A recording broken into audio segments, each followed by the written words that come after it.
तीसरा अध्याय कर्मयोग, श्लोक संख्या 2।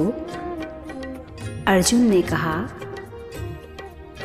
उलझन भरे कह वाक्य भ्रम सा डालते भगवान हो, वह बात निश्चय कर कहो, जिससे मुझे कल्याण हो।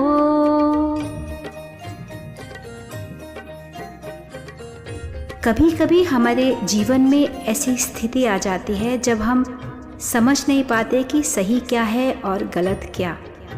मन एक तरफ खींचता है, बुद्धि दूसरी तरफ, और हम भीतर ही भीतर उलझ जाते हैं। ठीक यही स्थिति अर्जुन की है। वह भगवान से कह रहे हैं कि आपके वचन मुझे भ्रमित कर रहे हैं। कभी आप कहते हैं कि बुद्धि को स्थिर करके शांति में रहो, और कभी युद्ध करने को कहते हैं।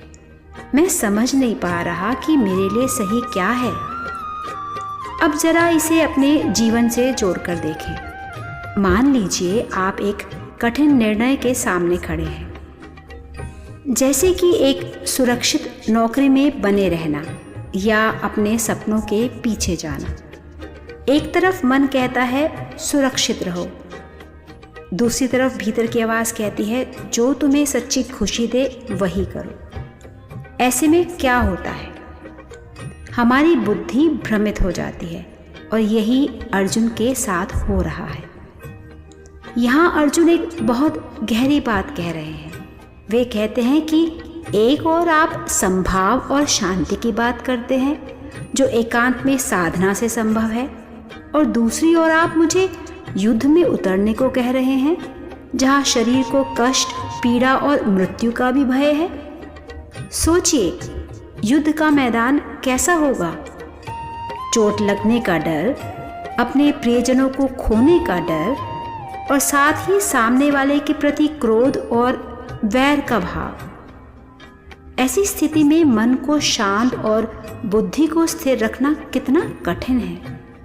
अर्जुन यही कह रहे हैं। ऐसी परिस्थिति में संभाव रखना तो लगभग असंभव है, और यही हमारी भी सच्चाई है। जब कोई हमें चोट पहुंचाता है तो क्या हम तुरंत शांत रह पाते हैं? जब कोई हमारा अपमान करता है तो क्या हमारे भीतर क्रोध नहीं उठता?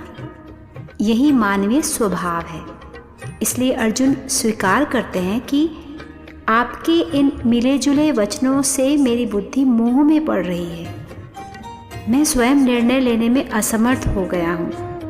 और फिर वह एक बहुत सुंदर प्रार्थना करते हैं, हे भगवान, आप ही स्पष्ट रूप से बताइए कि मेरे लिए क्या कल्याणकारी है। ऐसा मार्ग बताइए जिसे मैं अपनाकर अपने जीवन को सही दिशा दे सकूं।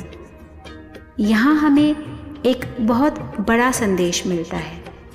जब जीवन में भ्रम हो, जब रास्ते साफ ना दिखें, तो अपने अहंकार से निर्णय लेने के बजाय मार्गदर्शन मांगना ही सच्ची बुद्धिमत्ता है। जैसे एक बच्चा अपने माता पिता से पूछता है, वैसे ही अर्जुन भगवान से पूछ रहे हैं। और यही वह क्षण है जहाँ से कर्मयोग की शुरुआत होती है। जब मन भ्रमित हो तो निर्णय मत लो, पहले स्पष्टता खोजो, क्योंकि सही मार्ग वही है जो केवल सही लगता ही नहीं बल्कि भीतर से शांति भी देता है।